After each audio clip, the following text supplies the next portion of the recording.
नमस्कार, मैं संजय शुक्ला। आज हमारे साथ एक ऐसी खास शख्सियत मौजूद है, जो कि किसी परिचय की मोहताज नहीं है। इनकी उपलब्धि की यदि हम बात करें, तो इन्होंने ऑल इंडिया रैंक में 106वीं रैंक प्राप्त करी है। डॉक्टर नमन अग्रवाल जी आज हमारे साथ में मौजूद हैं। बैतुल वाणी के रूबरू कार्यक्रम में आपका बहुत-बहुत स्वागत है। शुक्रिया, मुझे इनवाइट करने के लिए बहुत-बहुत शुक्रिया। डॉक्टर नमन अग्रवाल जी, आपने जो उपलब्धि हासिल करी है, उस पे ना सिर्फ आपका परिवार अग्रवाल परिवार, बल्कि खानदान पूरा, इसके अलावा पूरे जिले को आज गर्व महसूस हो रहा है। आप कैसा महसूस कर रहे हैं? अपनी शुरुआत अपन यहीं से करते हैं। मैं अभी तक बिलीव नहीं कर पा रहा हूँ एक्चुअली कि इतना अच्छा रैंक मैं अचीव कर पाया हूँ। मेहनत बिल्कुल की थी, सभी ने की थी, मेरे घरवालों ने, मम्मी-पापा ने और मैंने भी, लेकिन इतना अच्छा रिज़ल्ट आएगा ये मैंने एक्सपेक्ट नहीं किया। मतलब आपकी मेहनत जो थी, उस पे आपको थोड़ा बहुत डाउट था क्या कि आएगा लेकिन इतना अच्छा नहीं आ पाएगा करके? जी, बिल्कुल डाउट मतलब हमने मेहनत करके तो छोड़ दिया, अब आगे ऊपर रिज़ल्ट तो ऊपर वाले के हाथ में है। यानी आप ये मानते हो कि आपकी मेहनत और मम्मी-पापा का आशीर्वाद से आज आपको ये उपलब्धि हासिल हुई जी, है बिल्कुल है 100%। ना? हम ये जानना चाह रहे हैं कि आपकी शुरुआती पढ़ाई कहाँ से हुई? फिर आपने कॉलेज की शिक्षा कहाँ से प्राप्त करी? मेडिकल की जो इसके बारे में थोड़ा विस्तार से बताएँ।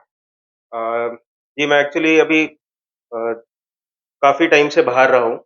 पहले 1st से 4th तक मैं बैतूल में ही था, लिटिल फ्लावर सेकेंडरी स्कूल में। फिर उसके बाद मैं हॉस्टल में था, जो कि एक बोर्डिंग स्कूल है, संजीवन विद्यालय पंचगनी, जो कि एक काफ़ी फ़ेमस बोर्डिंग स्कूल है। वहाँ पे मैं 10th तक था। फिर उसके बाद अकोला में 2 साल मैंने नीट यूजी की प्रिपरेशन में बिताए और फिर फर्स्ट अटेम्प्ट में ही मेरा एडमिशन हो गया था एमबीबीएस में, जो कि NKP Salve institute of medical sciences है, नागपुर का। वहाँ पे मेरा एडमिशन हो गया था फर्स्ट अटेम्प्ट में और फिर उसके बाद 2022 में मैंने नीट पीजी दी, जिसमें मेरा फर्स्ट अटेम्प्ट में ही एडमिशन डीएनबी इंटरनल मेडिसिन में नोबल हॉस्पिटल में हो गया था। और अभी मैंने दी है एग्ज़ाम दिसंबर में नीट सुपर स्पेशलिटी की, जो कि पोस्ट ग्रेजुएशन के ऊपर की डिग्री होती है। तो उसमें मेरा रैंक 106 आया है ऑल इंडिया और बस अभी देखा जाए तो 10 साल मुझे हो गए मेडिकल फील्ड में आते हुए एंड अभी भी प पढ़ाई चल ही रही है। किन-किन शहरों में आपने पढ़ाई करी नमन जी, ये भी बताएँ थोड़ा-सा? जी, पहले तो मैं बैतूल में ही था, हुँ, फिर स्कूल 5th से लेके 10th तक मैं पंचगनी में था, जो कि पुणे के पास एक जी। फेमस बोर्डिंग स्कूल के लिए एक जगह है। उसके बाद मैं अकोला में 2 साल रहा था कोचिंग के लिए, हुँ। फिर नागपुर में मैंने 6 साल करीब एमबीबीएस किया। पुणे में अभी 3 साल मैंने पोस्ट ग्रेजुएशन किया है, जो कि डीएनबी मेडिसिन में एंड अभी अभी आगे का देखते हैं कहाँ रहेंगे। जैसे आपने स्टार्टिंग से ही या शुरुआत से ये कह लें कि बैतूल काफ़ी कम उम्र में छोड़ दिया जी। था। तो निश्चित रूप से आप एक नए शहर में गए, आपने वहाँ अपनी पढ़ाई करी, अपना मुकाम हासिल किया, तो इस दौरान आपको कई कठिनाइयाँ भी आई होंगी। आपके मन में ये विचार भी आया होगा कि कहाँ मैं मम्मी-पापा को छोड़ के यहाँ आ गया हूँ। तो कठिनाइयाँ भारी पड़ी या आपका आत्मविश्वास भारी पड़ा? इसके बारे में कुछ बताइए कि क्या कैसा सफ़र रहा आपका? जी, बिल्कुल इनिशियल इयर्स में जैसे कि मैं बता रहा हूँ मैं 5th स्टैंडर्ड से बाहर था, तो होम सिकनेस तो डेफ़िनेटली होती थी।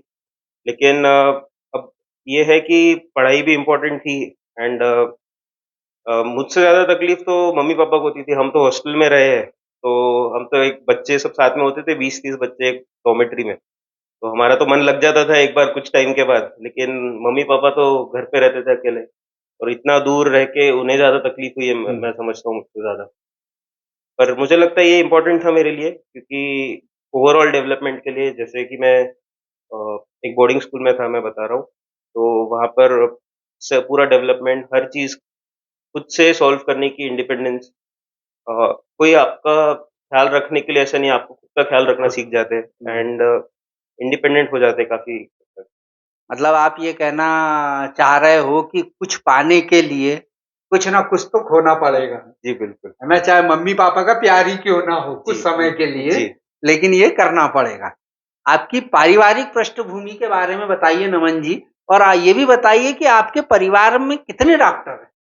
अ, मेरे परिवार में मेरे ग्रैंडफ़ादर जो कि डॉक्टर जवाहरलाल अग्रवाल थे, वो विदिशा से यहाँ पे पहले विदिशा से यहाँ पर आए थे 1979 में।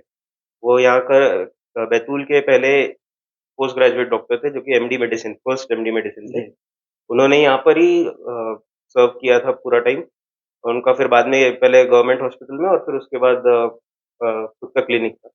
मेरे पापा को भी डॉक्टर मनीष अग्रवाल जो कि एक डेंटिस्ट है और मेरी मम्मी जो डॉक्टर मनीषा अग्रवाल, वो भी डेंटिस्ट है। उनको भी अभी यहाँ पर प्रैक्टिस करते हुए ऑलमोस्ट 30 साल होने आ रहे हैं। तो ये भी डॉक्टर है हमारे और मम्मी की साइड पर भी ऑलमोस्ट 4-5 हमारे डॉक्टर्स हैं। तो मैं अभी तीसरी पीढ़ी का डॉक्टर हूँ हमारी फैमिली में। जैसे आपने बताया कि आपके दादाजी, आपके पापा, आपके मम्मी ये सब डॉक्टर रहे हैं। तो डॉक्टर बनने का विचार इन्हीं को देख के आया या अपने अंदर से आवाज़ आई थी कि नहीं मुझे डॉक्टर ही बनना है?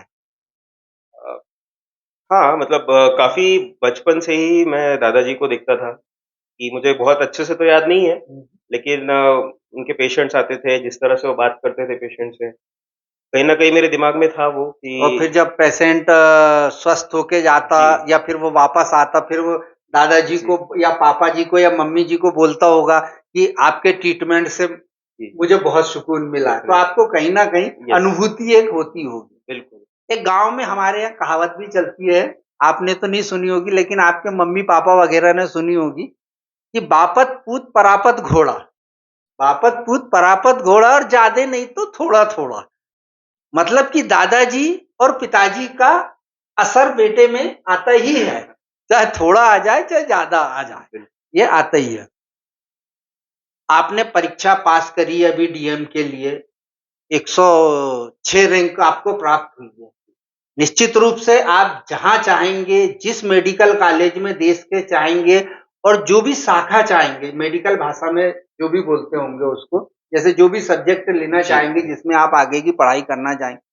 मुझे ऐसा लगता है कि आपको सब हँसी-हँसी और ऐसा करके देंगे। क्या विचार है आपका इस बारे में? जी, भगवान की कृपा से मेरा बहुत अच्छा रैंक आया है। हुँ, तो मेरे पास ये अभी लिबर्टी है कि मैं जो कॉलेज या जो ब्रांच सेलेक्ट करना चाहूँ, वो मुझे मिलने की अच्छी संभावना है। तो अभी वही है कि अभी मैं भी थोड़ा हुँ, मेरा झुकाव कार्डियोलॉजी की तरफ है, जो कि हुँ। हार्ट स्पेशलिस्ट जिसे कहते हैं। तो उसमें उसकी तरफ मेरा झुकाव बचपन से ही थोड़ा-सा रहा है, तो मैं उसकी वो लेने का सोच रहा नमन जी, जैसे आपने बताया था कि आप आपके दादाजी से बहुत ज़्यादा प्रेरित हुए थे।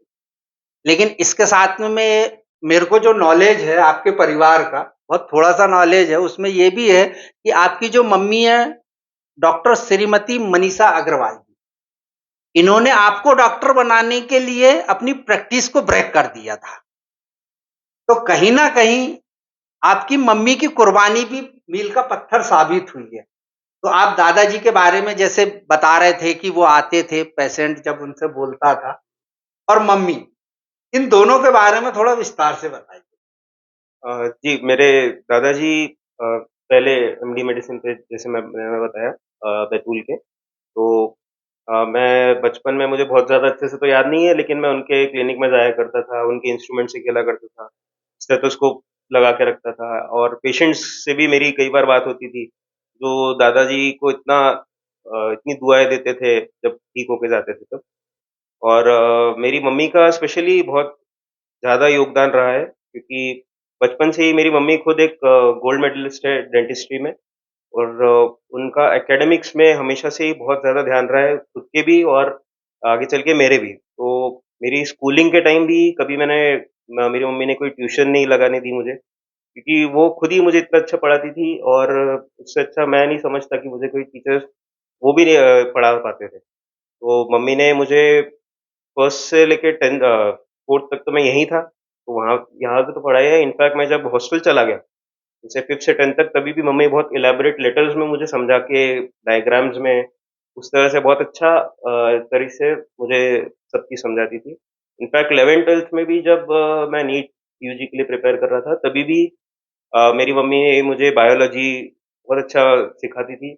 उनका नॉलेज, उनकी रीडिंग हमेशा से ही बहुत अच्छी रही है और उनकी इनफैक्ट इंग्लिश बोलने भी मैं समझता हूँ उन्होंने मुझे सिखाया। जिस तरह से एक मैं कहना चाहूँगा कि बहुत अर्ली एज से मुझे एक स्टेप आगे रखने की मम्मी ने जो कोशिश की है, वो कहीं न कहीं अभी सफल हुई है। काम आई है। जी, बिल्कुल। देखिए नमन जी, दादाजी श्री जवाहर जी का बहुत आपने बताया। मम्मी डॉक्टर मनीषा जी के भी बारे में आपने बहुत अरे हमारे बड़े भैया जो हैं, डॉक्टर मनीष अग्रवाल जी इनके बारे में तो आप कुछ बता ही नहीं रहे हो। कहीं न कहीं तो इनका भी योगदान रहा होगा ना? मेरे पापा डॉक्टर मनीष अग्रवाल, उनके बारे में तो सब बैतूल-वासी ही इतना अच्छा बताते हैं, सब ऑलरेडी जानते हैं। लेकिन हाँ, मेरे पापा ने भी बहुत कठिनाइयों का सामना हुँ। किया है और इतना जो मैंने अचीव किया है, ये मैं उनके बिना तो सपोर्ट के बिना कर ही नहीं सकता था। ये सब तभी पॉसिबल होता है जब घर पे सब चीज़ अगर अच्छी हो, तो मैं इस पढ़ाई पे ध्यान दे सकता हूँ। अगर मैं घर की मुसीबतों में उलझा रहता, बिल्कुल। तो मैं यहाँ तक कभी आ ही नहीं सकता। और पापा ने कभी कोई भी प्रॉब्लम हुई, कोई भी चीज़ें हुई, उन्होंने यही कहा कि तू पढ़ाई पे ध्यान दे, बाकी मैं देखूँगा। और हमेशा सपोर्ट किया, हमेशा एक पिता से ज़्यादा एक दोस्त की तरह हुँ। मुझे रखा। तो मैं कभी भी कोई भी परेशानी हो तो पापा से बात कर सकता था। तो उससे मुझे बहुत फ़र्क पड़ा। मतलब ये वाली स्थिति कभी नहीं आई कि अपने को कोई प्रॉब्लम आई और अपन ने पापा से छुपाई हो। नहीं, ये कभी ज़रूरत ही नहीं नहीं पड़ी, हुआ, ज़रूरत ही नहीं पड़ी पापा मुझसे कभी। ज़्यादा कूल हैं। आप अपनी सफलता का श्रेय किसको देना चाहेंगे? सबसे पहले तो मैं भगवान से भगवान ऊपर वाले को श्रेय देना चाहूँगा क्योंकि मेहनत करना अपने हाथ में होता है लेकिन फल तो ख़ैर वही देंगे।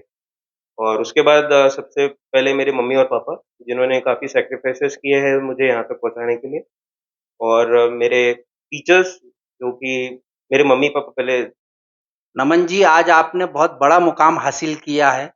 पूरे ज़िले भर में आपके नाम की चर्चा हो रही है, जो आपने 106 रैंक लाई है। आप अपनी सफलता का श्रेय किसे देना चाहेंगे? सबसे पहले मैं ऊपर वाले का धन्यवाद करना चाहूँगा क्योंकि अ, मेहनत करना तो हमारे हाथ में होता है लेकिन फल तो वही देता है। सबसे पहले उनका मैं शुक्रिया अदा करना चाहूँगा। उसके बाद मेरे मम्मी-पापा डॉक्टर मनीष अग्रवाल, डॉक्टर मनीषा अग्रवाल, जिन्होंने काफ़ी सैक्रिफाइसेस करके मुझे यहाँ तक पहुँचाया है। मेरे शुरू से लेके अभी तक जितने भी गुरु रहे हैं, जैसे LFS little flower secondary school के सिस्टर लूसी, सिस्टर मार्था, फिर उसके बाद मैं एमबीबीएस के सारे मेरे टीचर्स, पीजी में हमारे बहुत अच्छे मेंटर्स मुझे मिले, मैं इसके लिए बहुत ज़्यादा खुद को ये मानता हूँ कि मैं बहुत ज़्यादा लकी मानता हूँ कि मुझे इतने अच्छे मेंटर्स मिले, जैसे डॉक्टर दिलीप माने, जो कि डायरेक्टर है नोबल हॉस्पिटल पुणे के। और भी मेरे सारे जो भी मेंटर्स थे, जैसे कि doctor Reema ma'am, doctor Danish sir and उसके बाद मेरे जो फ्रेंड्स हैं, काफ़ी सपोर्ट होता है जब हम घर से दूर होते हैं, तो फ्रेंड्स ही हमारी फैमिली बन जाते हैं। तो मेरे सारे फ्रेंड्स और बस और आखिरी में खुद को, इतनी मेहनत मैंने भी तो की है थोड़ी बहुत। आपने एमबीबीएस करने के बाद में पीजी कौन से सब्जेक्ट से करी थी? इसके बारे में थोड़ा बताइए ना? अ, एमबीबीएस के बाद हमारे पास पीजी में करीब 15 से 18 ब्रांचेज़ होती हैं जिसमें कि हम कोई भी स्पेशलिटी सेलेक्ट कर सकते हैं। उसके लिए पहले हमें नीट की एग्ज़ाम देनी होती है, जैसे नीट यूजी से एमबीबीएस में एडमिशन होता है, वैसे नीट पीजी से पोस्ट ग्रेजुएट कोर्सेज़ में हमें एडमिशन मिलता है। उसमें ऑप्शन होते हैं कि हम सर्जरी में जाएँ, हड्डी के डॉक्टर बने या फिर जनरल मेडिसिन में जाएँ, ऐसे और भी ब्रांचेज़ होते हैं। तो उसमें मैंने जनरल मेडिसिन चूज़ किया था। तो वो मुझे फर्स्ट अटेम्प्ट में ही मिल गया। जो युवा है, जो डॉक्टर बनने का सपना संजो रहे हैं आज की तारीख में और जो पढ़ाई भी कर रहे हैं, मेहनत भी कर रहे हैं। ऐसे बच्चों को चूँकि आप इनसे आगे निकल गए, ऐसे बच्चों को आप क्या संदेश देना चाहेंगे कि सफलता प्राप्ति के लिए उन्हें क्या करना चाहिए और क्या नहीं करना चाहिए? ये दोनों चीज़ बताइएगा। जी, ज़रूर जैसे कि मैंने कहा मुझे ऑलमोस्ट 10 साल हो गए हैं कि मेडिकल इसमें जाते हुए और अभी और 3 साल का मैं कोर्स चालू करने वा मतलब अटेंड करने वाला हूँ। तो मेरा सबसे पहले जो भी मेडिकल में जाने की सोच रहा है, जो भी लड़का 11th-12th के बाद ये डिसीज़न लेना होता है हमें, मेरा एडवाइस यही होगा कि लोगों के बोलने में कि मेडिकल में जाना अच्छा है, सब लोग ले रहे हैं, मेरे दोस्त ले रहे हैं, ये सोच के ना जाए। क्योंकि ये बहुत लंबी जर्नी है। तो ऐसा नहीं है कि आप 4-5 साल बाद ये इससे फ्री हो जाएँगे, आपको 10 साल, 15 साल भी लग सकते हैं, जो कि फर्स्ट अटेम्प्ट में लग गए तो भी 13-14 साल तो लगने ही हैं। और फिर उसमें हाइज़ एंड लोज़ बहुत होते हैं, बहुत बार हम काफ़ी लो हो जाएँगे, बहुत बार हम जीतेंगे, बहुत बार हम हारेंगे। तो अगर हम मोटिवेटेड नहीं हैं, तो ये ब्रांच में आना थोड़ा बहुत बहुत टायरिंग हो सकता है एंड बट बेसिकली वही है कि अगर हम सोच रहे हैं कि अ, हम ह्यूमन लाइव्स के साथ खेल रहे हैं बेसिकली। तो अगर ऐसा है कि हम पढ़ अपने लिए नहीं रहे, हम पढ़ दूसरों की जान बचाने के लिए रहे। अगर हम पढ़ते हैं तो हम मार्क्स के लिए नहीं, हमारे पढ़ने से कुछ लोगों की लाइफ पे बहुत ज़्यादा असर पड़ सकता है, तो हम उसके लिए पढ़ रहे हैं। और बहुत सारी एग्ज़ाम्स रहती है तो वही मैं जैसे खुद को मोटिवेटेड हमेशा बनाए रखना ज़रूरी है। जैसे आपने 106 एआईआर लाई है और अब आपने बताया था कि आप डीएम का एंट्रेंस आपने क्लियर कर लिया है। तो आप 2 चीज़ मेरे प्रश्न 2 रहेंगे कि एक तो आप कौन से सब्जेक्ट से करेंगे? दूसरा आपको क्या-क्या मिल सकता है? और आप किस शहर से करना चाहेंगे? इसके बारे में बताइए।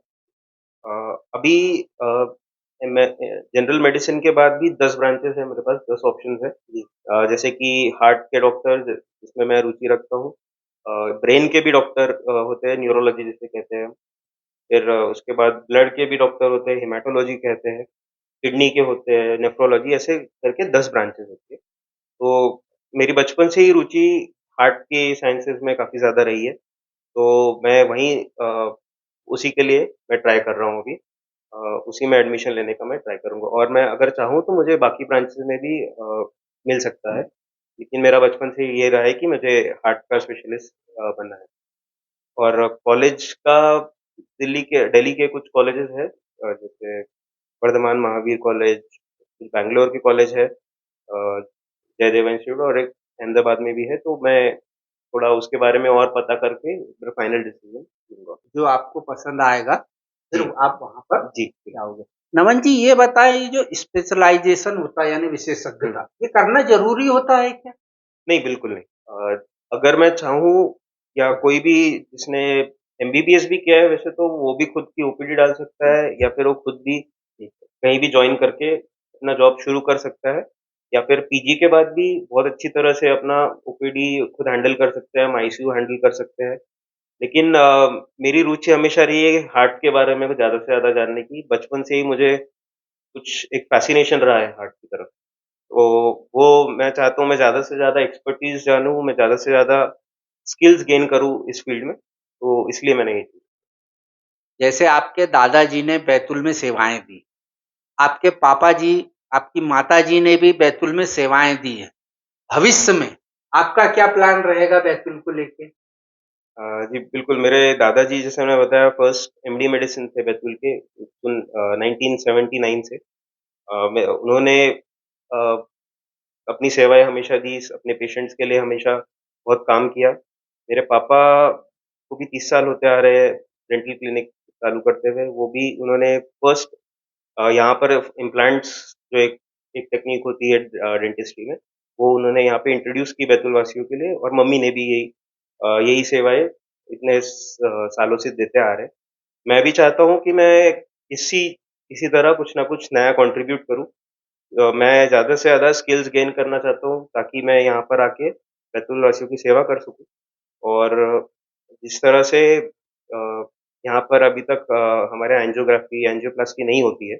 हमें नागपुर या कोई भोपाल ऐसी जगह पे जाना पड़ता है, रातों-रात कई बार इमरजेंसी में भागना पड़ता है। ये ऐसी प्रोसीजर्स है जो लाइफ़ सेविंग हो सकती है, जो किसी की लाइफ़ बचा सकती है। तो मैं चाहता हूँ कि हमारे बैतूल वासियों को सुविधा ये हो कि हम यहाँ पर ही कुछ सब कुछ कर सकें और उन्हें दूसरी जगह भागने की ज़रूरत ना हो।